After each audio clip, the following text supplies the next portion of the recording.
Alright everyone, so now that we've had a little bit of an introduction there to different business structures and in particular conglomerates, right?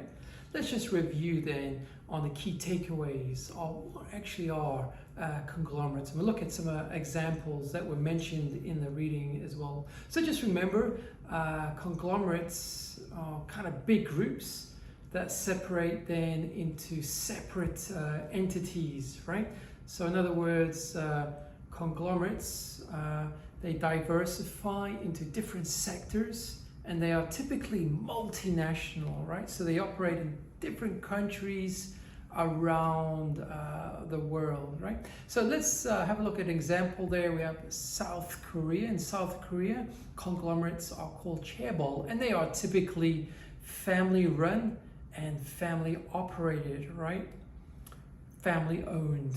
So let's look at a big conglomerate, one of the most popular ones. I'm sure you have one of the devices in your home, Samsung, right? So you see Samsung has diversified quite a lot, right, into many different industries, such as mobile phones, to laptops, to refrigerators, to semiconductors, okay, to air conditioning units. So that's what we mean by diversified into different sectors, right?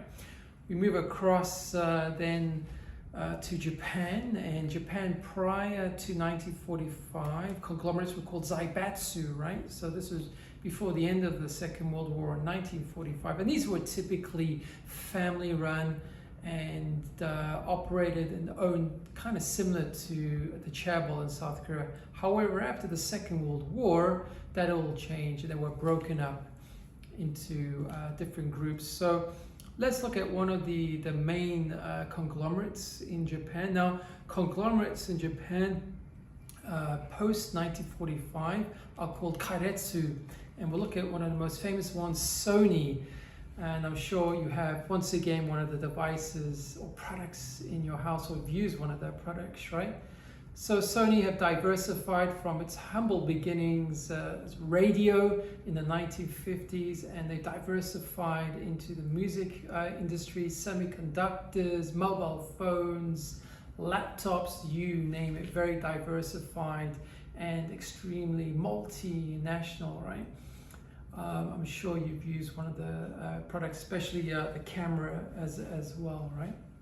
So in a nutshell, that's what we mean by conglomerates, and those are some examples. Obviously in the UAE we have conglomerates as well, such as Majid Al Futtaim. I'm sure you've all been to the city centre shopping malls here, and maybe to the Vox cinemas here. So they've diversified into different sectors as well, similarly as has Sony and Samsung, right? All right, thank you very much for listening, and let's do some exercises to just check our knowledge. Thanks for your attention, and see you soon.